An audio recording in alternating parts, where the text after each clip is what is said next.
Hi, welcome back. This is Jen Healy with the 30-Day Yoga Swing Challenge. We are on day 20. We're going to work on opening up the chest, opening up the shoulders, opening up the neck, the whole front of the spine. Really excited about this sequence. It is called Flying Butterfly, and it's one of my favorites. It's a little bit difficult to get into, so we've given ourselves a couple weeks to really understand the importance of the openness of the body, the engage but relax, and getting familiar with some of the sequences and poses. And now I feel like we are ready. So take it nice and slow, like I said yesterday in our shoulder opening practice, and only go as far as it feels comfortable, and then build up to going deeper each time. Okay, so let's start out in our sumo squat. Swing nice and low behind the back. Come to sit. Bring your feet nice and wide and just hang out for a breath. Chest up, hips down, right? Nice and heavy in the hips. So we want to get this tractioning through the front of the spine. So the more weight we can keep in our hips by really being honest, where we can lift our feet. No weight in the feet. Weight here, deepening in the hip creases. And then from there, we can lift our sternum and get that nice rise where we're reorienting the posture and getting our shoulders to roll back and down by lifting the pectorals in the front of the chest.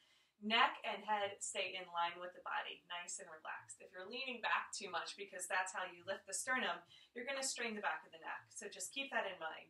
Nice long axes through the spine.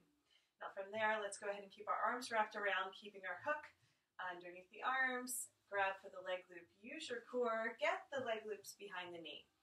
Okay, coming through Chillaxin once again for the sequence, nice core activation on the way. You could do a few knee lifts there if you want to remember to get your core nice and strong, and you need to practice getting those leg loops on with ease and grace. Okay, warming up, coming into our swagger. This is a nice way to work with the connective tissue. Always want to warm up before we jump into anything.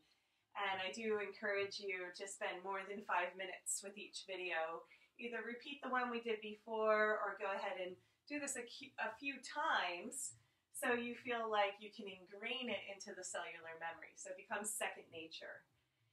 And thank you so much for all the comments. Please do continue to share your benefits that you're gaining with the swing and what your experience has been.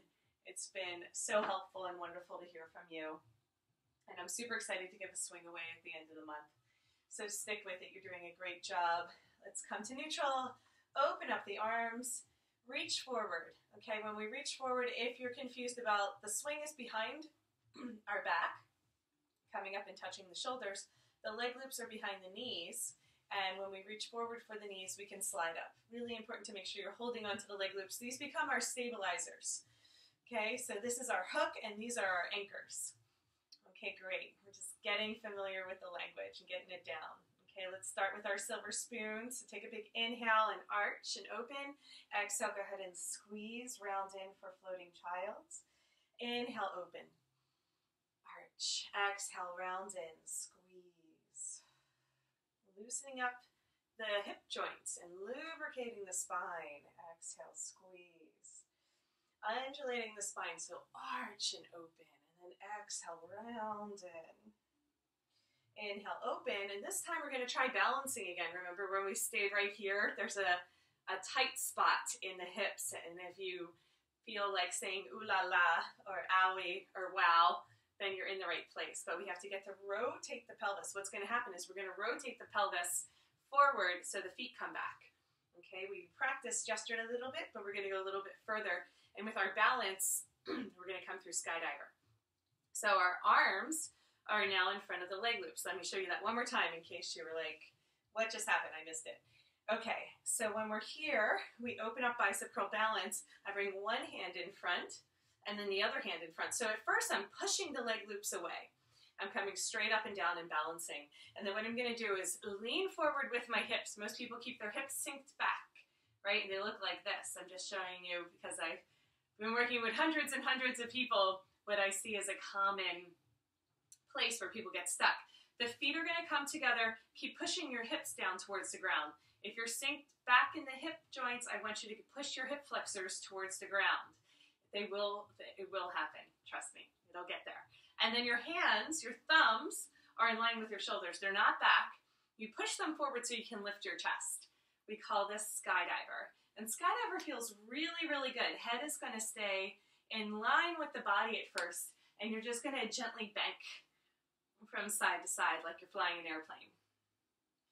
Really good, guys. Okay, bend the elbows. Knees are already bent, feet are together, toes are touching, and then you slide into the elbow creases. Once you're here, this is butterfly. You can drop your head, drop your heart, and let gravity do the work to open you. Keep your arms nice and strong. So pull your fists towards your shoulder in order to keep the hook. You don't want to slide out. So our hook is at the elbow crease as well as the knees, right? So now the leg loops are slightly above the knee, and they tend to slide up too. I'm going to show you an alternative if you're having difficulty with this one. To come out of it, you sink your hips back and pull your feet down towards the ground, engage your arms, and the swing will catch you in your Chillaxin. Now just go ahead and sway from side to side to loosen that up. That is a big stretch. Not only through the chest and shoulders, but through the thighs and the hips, opening up into the belly and psoas. Okay, so we're going to go through that one more time, and I'm going to give you some alternatives, this time a little bit faster. Inhale, open up for a T. Exhale, reach forward for the leg loops. Inhale, bicep curl, come on up, balance. Take an exhale here and just sink into it. Most people have their hips up really high. If you can get your knees level with your hips, it's a much better position. Now you lean forward, okay? Feet come together, push your hip flexors towards the ground. Keep pushing your hips down. Keep your thumbs in line with your shoulders. Skydiver. Hang out in Skydiver, let it feel good. This is a big stretch in and of itself. And then when you bend the elbows, you can relax your head, relax your heart, relax your hips down towards the ground. Now for some people, this pose is too much for the openness in the hips, and what happens is their knees slide towards one another and the leg loops start to slide up. If that's you, don't worry about it, it's still okay. We can do the pose from here. You bring your feet down in order to push back if they slid up. And when the leg loops, we're all going to bring our leg loops high, whether that was an issue for you or not. So you're going to bring them right up into the hip crease. Okay, there is a sweet spot there that's more comfortable than the others. We're going to walk our feet to the front of the mat. This is called high diver. When we lean back, there is a space here between the swing and the leg loops. I want you to bring your hands to prayer in between that space.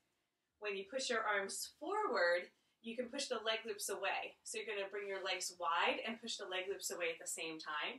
And now you can come into a Skydiver through high diver. Hi, Skydiver. Okay, so I'm just touching down with my toes, okay? So my legs are nice and wide. I keep pushing my hips forward. My thumbs are in line with my shoulder. Most people do this and they drop in. I want you to lift your chest. Keep your head in line with your body for this Skydiver, and then just bank a little from side to side. You can actually pick your feet up if you're going to pull the toes away from one another. Okay, starts to feel really good, and then you can bend the elbows here. So in the butterfly, we're going to bend our knees, bring the bottoms of the feet together. Even though there's nothing pulling your knees up, I want you to spread your wings and bring your knees away from one another towards the sky. Hook with the elbow creases, drop the head, drop the heart, and let yourself sway. So gentle rocking from side to side if that feels good. I call it fluttering when we add a little sway here. This should be a lot easier on the knees, but you'll feel the intensity at the hip flexors as well as the whole line of the hip crease. Okay, that'll work out some of that tension that lives in the hips there. It's another free rolfing session with the swing, putting pressure on those sensitive parts of the body, so take it nice and slow. Just straighten your legs, bring your feet down wide, take on the shape of the mat for inspiration. Now you have to lift your back, lift up through your back and engage your arms at the same time, and then you'll sink back into the swing and you push the leg loops back down to the knees. As you push the leg loops down, you also get a nice massage through the back of the legs, so you can use the leg loops to traction and open up the connective tissue and the fascia in the legs, which feels really good. That's plenty for today. Thank you guys for sticking with it. I hope you enjoyed our flying butterfly sequence. Feel the difference in the chest and the hips after you get done with this. You should feel big and expanded through these hubs of the body. You can find more information at aerialyogaflay.com. Again, I'm Jen Healy. We'll see you tomorrow. Thank you so much for leaving your comments. Namaste.